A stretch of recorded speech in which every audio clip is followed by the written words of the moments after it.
بسم اللہ الرحمن الرحیم۔ صرف 5 منٹ کا مدرسہ قرآن و حدیث کی روشنی میں 139واں دن 19 جمادی الاولی۔ نمبر 1، اسلامی تاریخ۔ رجی اور بیر معونہ کا المناک حادثہ۔ جنگ احد کے بعد مشرکین نے دھوکے سے مسلمانوں کو قتل کرنے کی سازش شروع کر دی۔ ماہ صفر سن 4 ہجری میں قبیلہ عزل و قارہ کے لوگ مدینہ آئے اور حضور صلی اللہ علیہ وسلم سے درخواست کی کہ ہم میں سے کچھ لوگ مسلمان ہو گئے ہیں، ان کی تعلیم و تربیت کے لیے اپنا معلم بھیج دیجیے۔ آپ صلی اللہ علیہ وسلم نے ان کی فرمائش پر 10 معلموں کو روانہ فرمایا، جن کے امیر حضرت مرثد رضی اللہ عنہ تھے۔ مقام رجی میں پہنچ کر ان ظالموں نے 8 صحابہ کو شہید کر دیا اور حضرت خبیب اور زید رضی اللہ عنہما کو قریش مکہ کے ہاتھ بیچ دیا، جنہوں نے دونوں کو سولی دے کر شہید کر دیا۔ اسی مہینے میں اس سے بڑا بیر معونہ کا دل خراش واقعہ پیش آیا۔ ابو برا عابد مالک نے آ کر حضور صلی اللہ علیہ وسلم سے فرمائش کی کہ اہل نجد کو اسلام کی دعوت دینے اور دین سکھانے کے لیے اپنے صحابہ کو روانہ فرما دیں۔ اس کی طرف سے حفاظت کے وعدے پر آپ صلی اللہ علیہ وسلم نے 70 بڑے بڑے قرہ صحابہ کو روانہ فرما دیا، جن کے امیر منذر بن عمرو تھے۔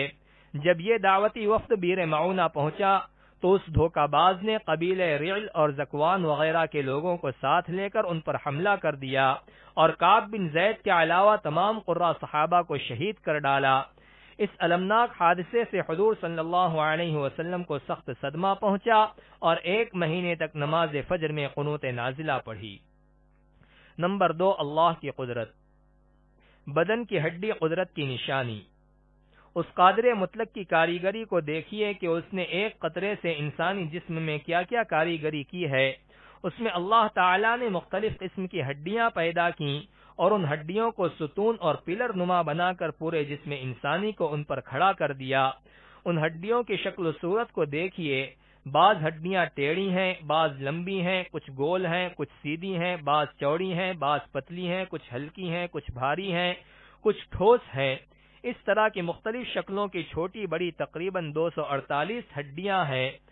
سوچو تو صحیح، ایک قطرے سے اتنا خوبصورت جسم بنانے والا کون ہے؟ نمبر 3، ایک فرض کے بارے میں۔ تقدیر پر ایمان لانا۔ رسول اللہ صلی اللہ علیہ وسلم نے فرمایا، ہر چیز تقدیر سے ہے، یہاں تک کہ آدمی کا ناکارہ اور ناقابل ہونا اور قابل و ہوشیار ہونا بھی تقدیر ہی سے ہے۔ فائدہ: تقدیر کہتے ہیں کہ دنیا میں جو کچھ بھی ہو رہا ہے، اچھا ہو یا برا، وہ سب اللہ تعالیٰ کے حکم اور اس کی مشیت سے ہے۔ ہمارے اوپر اس کا یقین رکھنا اور اس پر ایمان لانا فرض ہے۔ نمبر 4، ایک سنت کے بارے میں۔ گھر والوں سے نیکی کا برتاؤ کرنا۔ حضرت عائشہ رضی اللہ عنہا فرماتی ہیں کہ آپ صلی اللہ علیہ وسلم نے غزوے کے علاوہ کبھی بھی کسی کو اپنے ہاتھ سے نہیں مارا اور نہ کبھی کسی خادم کو مارا اور نہ ہی کبھی کسی عورت کو مارا۔ نمبر 5، ایک اہم عمل کی فضیلت۔ اللہ کے راستے میں روزہ رکھنا۔ رسول اللہ صلی اللہ علیہ وسلم نے فرمایا، جس نے اللہ کے راستے میں ایک روزہ رکھا تو اللہ تعالیٰ اس کے اور جہنم کے درمیان آسمان و زمین کے فاصلے کے برابر خندق قائم کر دے گا۔ نمبر 6، ایک گناہ کے بارے میں۔ بہتان کی سزا۔ رسول اللہ صلی اللہ علیہ وسلم نے فرمایا، جس نے کسی مومن کے بارے میں ایسی بات کہی جو اس میں نہیں ہے تو اللہ تعالیٰ اس کو دوزخیوں کے پیپ میں ڈال دے گا، یہاں تک کہ اس کی سزا پا کر اس سے نکل جائے۔ نمبر 7، دنیا کے بارے میں۔ حلال روزی کماؤ۔ رسول اللہ صلی اللہ علیہ وسلم نے فرمایا، روزی کو دور نہ سمجھو، کیونکہ کوئی آدمی اس وقت تک نہیں مر سکتا جب تک کہ جو روزی اس کے مقدر میں لکھ دی گئی ہے وہ اس کو نہ مل جائے۔ لہذا روزی حاصل کرنے میں بہتر طریقہ اختیار کرو، حلال روزی کماؤ اور حرام کو چھوڑ دو۔ نمبر 8، آخرت کے بارے میں۔ قیامت کے دن اعمال کا بدلہ دیا جانا۔ قرآن میں اللہ تعالیٰ فرماتا ہے، ہر جاندار کو موت کا مزہ چکھنا ہے اور تم کو قیامت کے دن اعمال کا پورا پورا بدلہ دیا جائے گا۔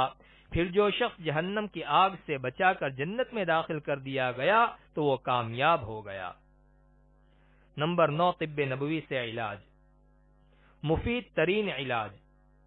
رسول اللہ صلی اللہ علیہ وسلم نے فرمایا، مجھے جبرائیل علیہ السلام نے یہ بات بتائی کہ حجامت یعنی پچنا لگانا سب سے زیادہ نفع بخش علاج ہے۔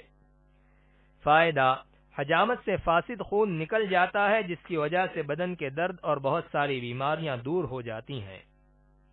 نمبر 10، قرآن کی نصیحت۔ قرآن میں اللہ تعالیٰ فرماتا ہے، اگر تم منکر ہوگے تو یقین جانو کہ اللہ تعالیٰ تم سے بے نیاز ہے اور اپنے بندوں کے لیے کفر کو پسند نہیں کرتا، اور اگر تم شکر کرو گے تو تمہارے اس شکر کو پسند کرے گا۔